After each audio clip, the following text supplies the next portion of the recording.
So we're going to talk about goal setting. And the way that I've tried to approach this is just as an introduction.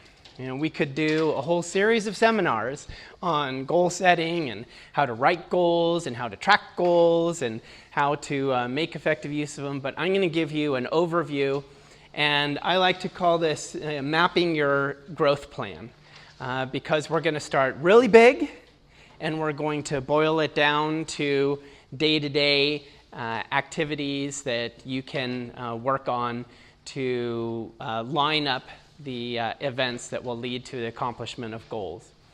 So we were talking about, in the setup here, Peter asked you about what goals you have achieved. Any couple of you want to share with the group what goals you shared with others? Sure. Start us off. My goal since I was a little baby high school freshman was to study abroad in college, and I finally did that last summer. All right. That felt amazing too. Where did you go? South Africa.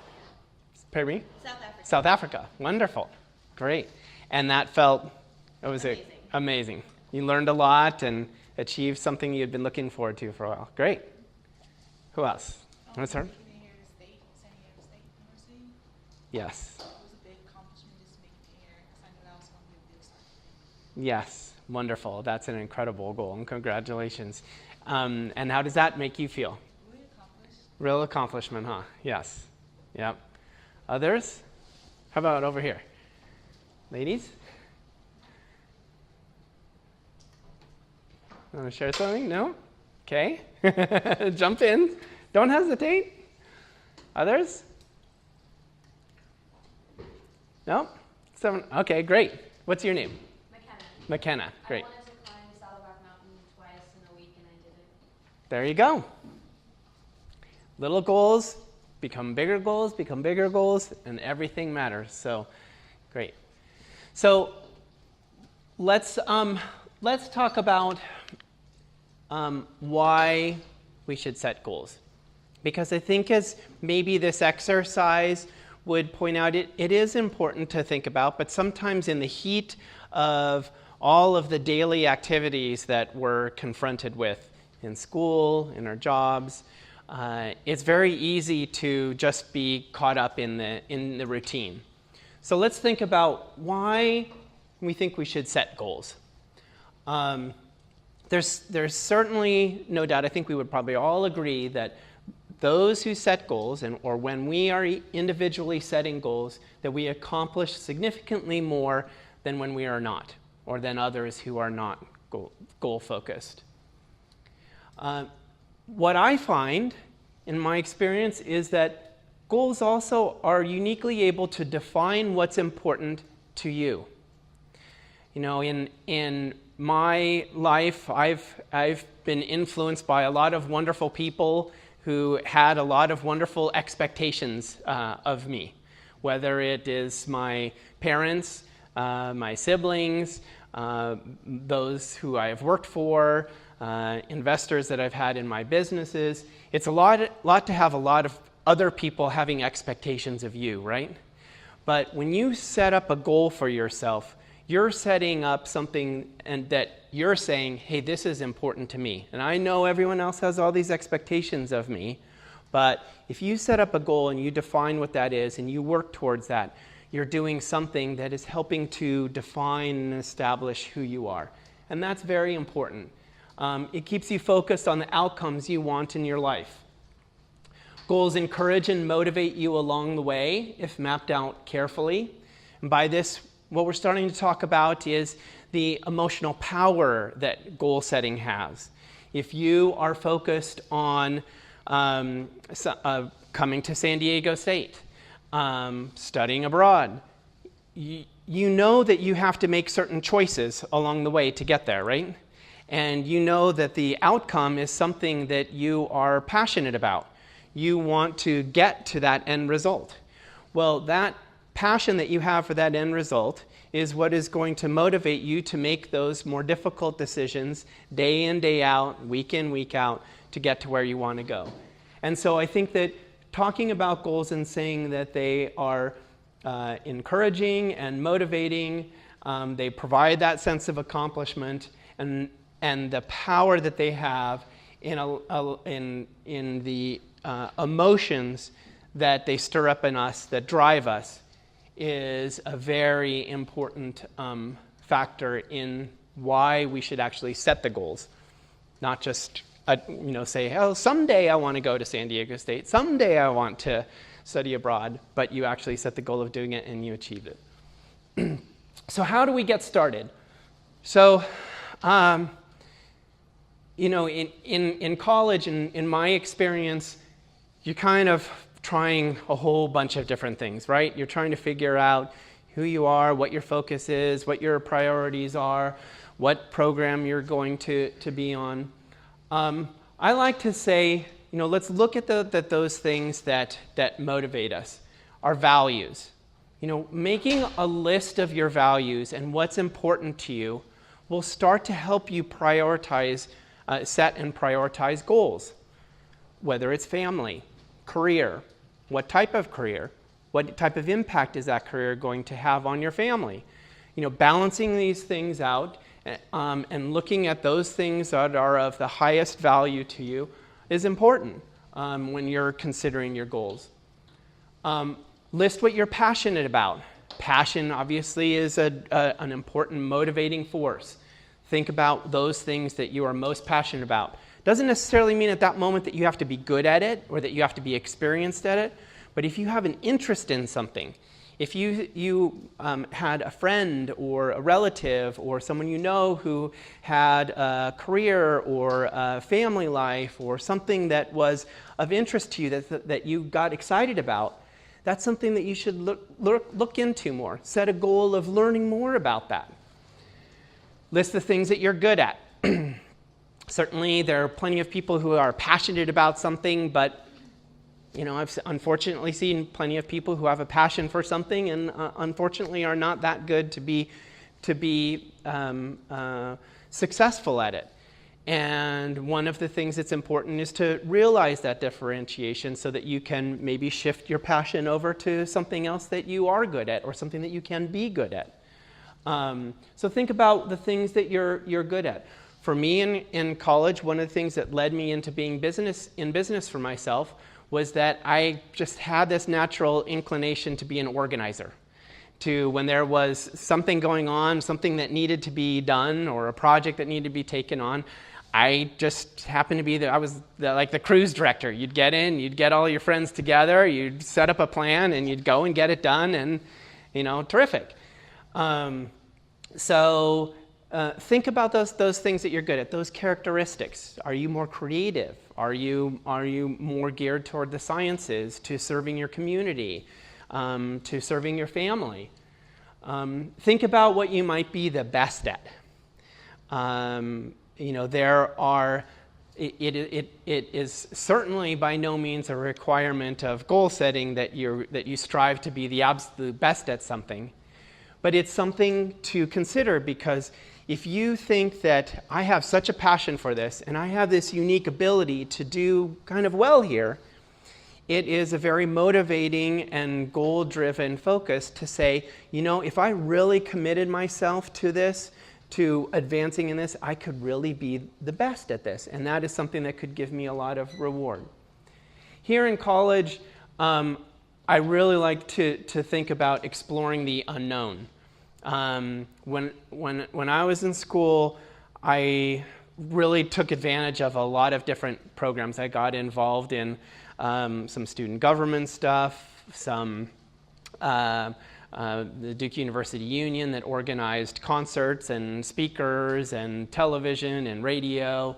I had just this desire to explore a lot of things outside of the academic world that I was buried in as well.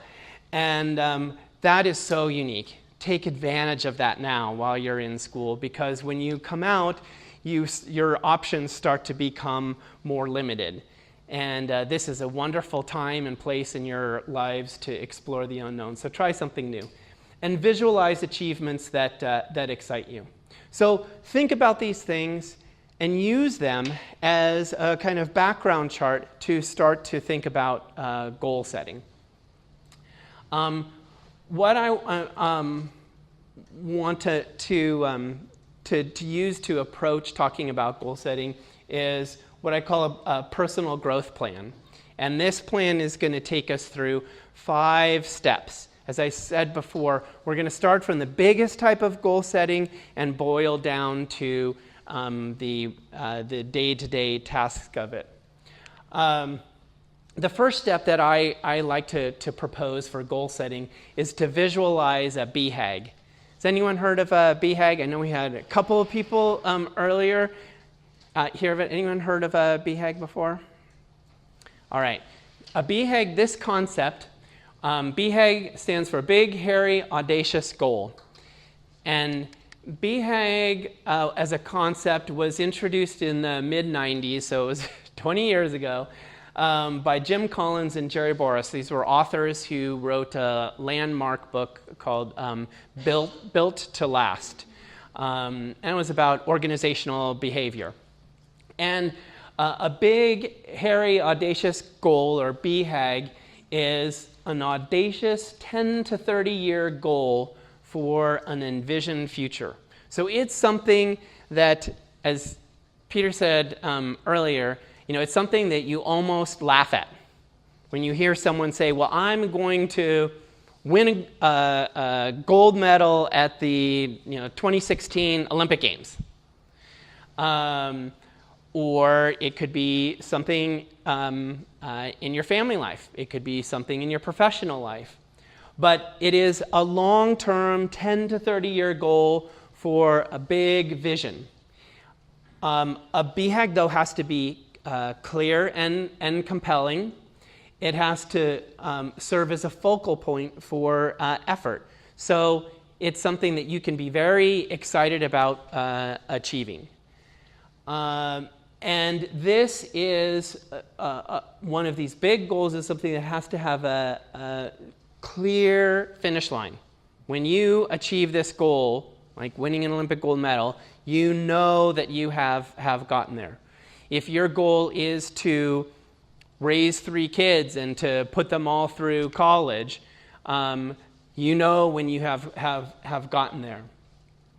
Some examples in terms of these big visionary goals, like I said, winning an Olympic gold medal, create a loving home and being able to send your kids to college. For Walt Disney, it was to create a company that's the best in the world for all fields of family entertainment. For an author, it might be to write a book that becomes a New York Times bestseller, or create a company that's the best in the world at publishing corporate history books. That was one of my BHAGs early on. Or to wake up every day and to just love going to work. That's a big, big goal. To just kind of give you an example of how BHAG has worked for me, when I first heard about this concept, I thought, well, this is so far out there. How in the world am I ever going to connect with an idea that would be so big? If I'm starting a little publishing company, I want to say that I'm going to be the best in the world at publishing a certain type of book, of publishing corporate history books, like we do now.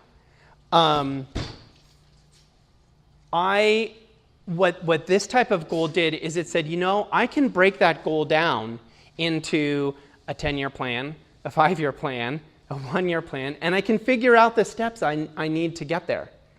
And it's easy to think, well, I can't think that far enough ahead, or that only happens to some people who just the stars cross and luck comes their way and they achieve something great, or they have some incredible natural talent and they just work really hard at it and they achieve something.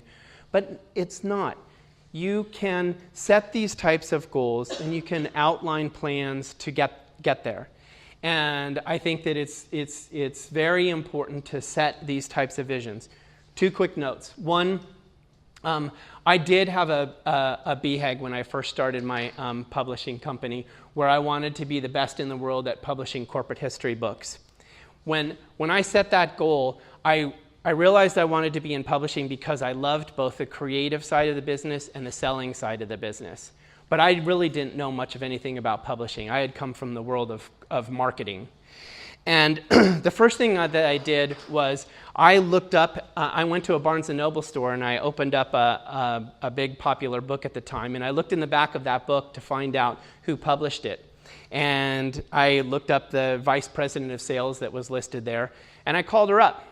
She was up in San Francisco, HarperCollins, big publisher up there. And I got her voicemail and I said, Carol, this is Chris Capon. You don't know me. I'm just getting my foot into book publishing. But I saw this book that you did, and I would love to learn something about how to get into this business because I think I have a real passion for it. And it was a little bit longer message than that. But she called me back and she said, you know, I've never had a phone call like that before, and I would love to go to lunch with you and talk to you about this business. And that was the start. She became a mentor of mine, and she's still a good friend of mine 25 years later. And that desire to create something that was this visionary led to a conversation, which led to more experience, which led to more conversations. And so when you set goals, they start a lineup of events. So big, hairy, audacious goals are super important to being visionary. Next to that are cornerstones. So if a Behague is your big, long-term visionary goal, your cornerstones are those events, those things that you want to accomplish in 5 to 10 year periods. Now, most people would say this is how you should focus on goals. That you know, this is a reasonable amount of time. Cornerstone goals are milestone achievements in and of themselves, as I've said here. So, if my Behague was I want to be the best in the world at developing corporate books, a cornerstone goal would be to say, well, let's go publish the 100-year history of the Ford Motor Company. That was my cornerstone. That was one of my cornerstones.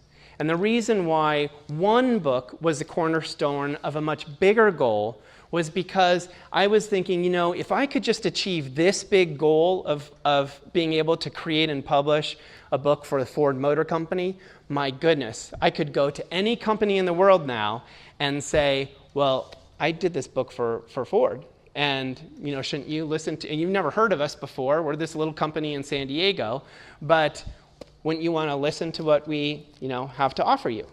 And it opened the door with everyone, and it led to more and more business. So what I'm saying is that cornerstone goals are in and of themselves milestone achievements, but they're key, they're cornerstones to the building of a bigger goal for yourself. This works in your family life, this works in your faith. So while we're talking about business here, this type of approach works the same way. So if you have your 5 to 10 year goals, the key to making progress on those obviously is to set up a detailed annual goal. These notes here came from a really good author of business books, and he has a blog and website, Michael Hyatt. I definitely recommend, if you have an interest in reading more on this subject or other organizational behavior subjects, you check out his blog or website, michaelhyatt.com. But he talks about the process of writing annual goals. And I want to emphasize the writing part.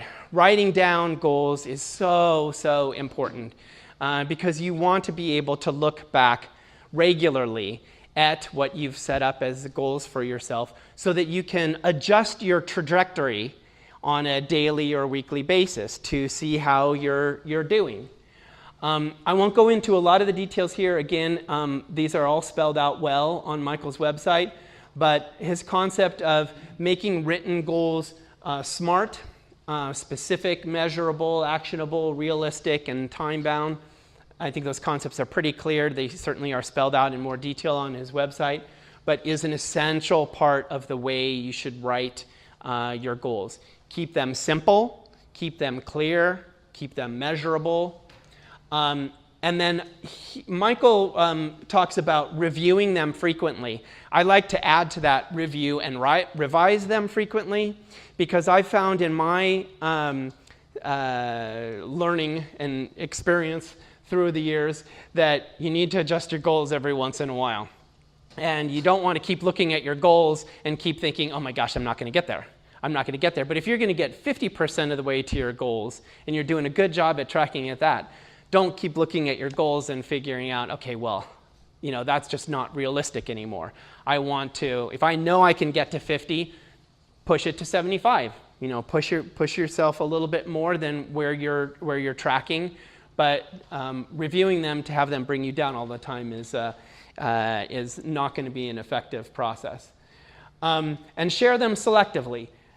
These goals that you're writing down, you definitely want to share them. You want to have people around you who are committed to your success, who know what you're working on, because they will help you. They will reach out and say, have you thought about this? Have you thought about that? I have a friend who is in that field, or I have a friend who can introduce you to someone. Those little things that happen in life really start to connect the dots and make things happen for you. So share them with those people who are committed to your success and helping you achieve your goals. Finally, track weekly results. I have a little book that I make every year that has kind of a weekly planner in it, but this is really what I have as kind of my critical success factors, where I write down those things that I want to work on each week, and I have a kind of point value for each one of those things, and then I can write down how many times I do them. And the purpose of this is not to be just crazy analytical. It really is to be able to identify those actions and prioritize them. Because it's easy, we all have our lists of things that we need to do that get jam-packed, and we get through half of them a day, and tons more come in, and we are easily distracted and overloaded. So it's super important that we have a way to prioritize. You can do them in writing.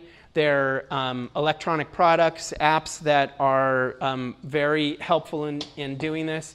You don't want to be obsessive about the management of the program. Create something that's going to work for you, that's going to be easy and that you're going to do. But bottom line is, the outcome of weekly results is you want to create a routine that really becomes a habit. You don't want to have to be thinking about certain things. In business, as we are growing different companies, we're trying to be as efficient as we can every day with everyone's time. So we try to build into our meeting plans that we have agendas that we follow, and we try to work to have those agendas be the same every single week so that we can zip through them. We don't let conversations ramble around and have hours go by. We really have very focused conversations, because time is a very valuable asset. But what all of this effort on a weekly basis is designed to do is to create a routine for you, so that you don't have to think as much about what you're going to do. If you're working on a fitness goal, isn't it, you don't want to have to be fighting with yourself every morning or every evening about, am I going to go to the gym or not? Or, I've got to go to dinner with this person, or I've got to do this, or I've got to do that. There's some other reason. If you just get into the habit of doing it so that it just becomes natural and your body is programmed to be going through a certain mode, it becomes easier. And you're really able to set up that process. And it works for all sorts of things in your life, not just getting to the gym. So track your results weekly. Come up with a system that does that. Finally, create a daily task list. Take your weekly items and don't just say, okay, well, I'll get to these things sometime during the week, but whether it's once a day or every other day. Take the specific actions that you have that you want to work on in a given week and put them into your daily schedule. Set aside, 3 o'clock is my hour for this. First thing in the morning is my hour for that.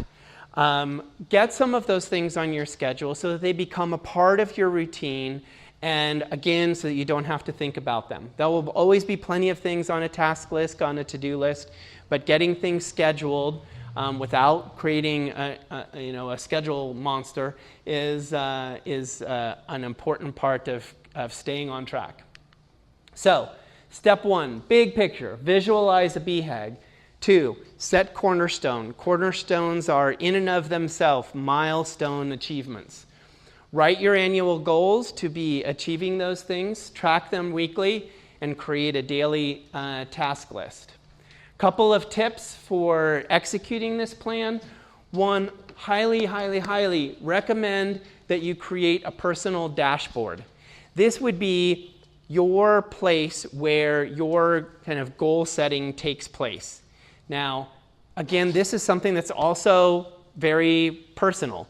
If you like writing stuff down and you want to use your lead binder as your place where you're going to write down your goals, the growth plan in here has a great program and great outline for how to do that.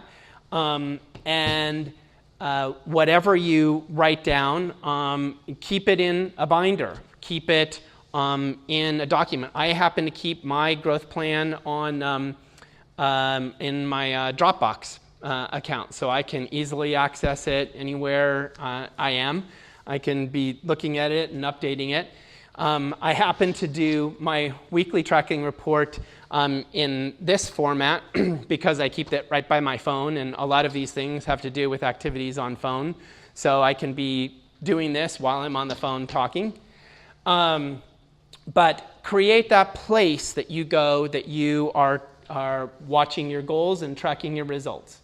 Review and revise your plan often, and embrace change. Don't torture yourself looking at your goals and saying, "Oh my gosh, that's not it," or "What was I thinking that I was, that I was going to have this BHAG in my life?"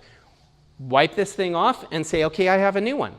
There's no rule that says that you can't change your big goals. I mean, there are implications to changing goals that you have to weigh, but we're fortunate in our society to be able to change our goals and be able to succeed in many different ways. 3, don't feel failure. There's a whole seminar on failure here, but the bottom line is it is one of the most powerful ways to learn and grow. I've been involved with entrepreneurs for many years. As Peter said, I started 5 different companies, and one of the things that you hear over and over again that applies in business as it does in your personal life, that failure teaches you a lot. Sometimes it's incredibly painful, but if you can reflect on that and see what you're learning about yourself and about your goals through that process, that learning is invaluable. And take it and apply it as quickly as possible to your next endeavor. One of the companies that I had after 9/11 crashed hard. We went from a $10 million business down to out of business. Filed bankruptcy. I lost a lot of money personally. We had to lay off 50 people those people who lost their livelihoods. It was incredibly painful. But we learned from that process to what was not working in that business, and we used it to start 2 other companies, got people their jobs back, and have grown 2 very successful companies as a result of that. So failure is a real powerful thing. Build a support team. Share your goals and ask for guidance. You've heard me talk a little bit about that, but ask people for help. It's amazing how many people love to take others under their wings and say, I want to help you. Because you have a focus and you have a commitment and you're clearly passionate about what you want to achieve. I want to help you.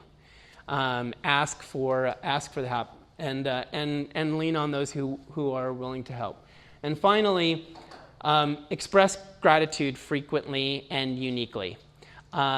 This is one thing I'm sure hear this a lot, but saying thank you to those people who have helped you or guided you along the way is very empowering. Chris was talking about it last week, if you were here, about the importance of gratitude. In my life, there have been so many people who have helped me that I both thank them as regularly as I can, and I try to express that thanks to and appreciation to others around me. But I say do it uniquely, because one of the things that's important about expressing gratitude is it helps connect you with those people in a deeper, more meaningful way. People will remember when you send a thank you letter. And I really recommend that you use that opportunity to say thank you by not just sending a text, not just sending an email, send a handwritten letter. Or do something that is going to make them remember you. I had a woman, I was talking earlier about a woman that I had who was working with me who she was responsible for dealing with all of our clients and sending out contracts. And she had a way, every time she sent out a letter, she would send a pack of gum or a package of candy or something. And I thought, I'm not really sure this is, our thing. It seems a little kind of kooky. But I can't tell you how many letters I got from our clients who said, we love working with Nancy. She is so thoughtful, and she's always kind of going over and above. And the fact that we get, gum from her every time we send something is just, I always think of you guys and always remember what a great organization you are to work with. So those little things that you can do really add to your ability to connect with others and be successful. So wrapping it up, creating a growth plan and incorporating it into your daily life will certainly give you one of the most important tools to achieving your goals and leading a fulfilling life. I know we've run through a lot quickly here, but I hope some of these things are helpful and give you some ideas that will help you in your lives.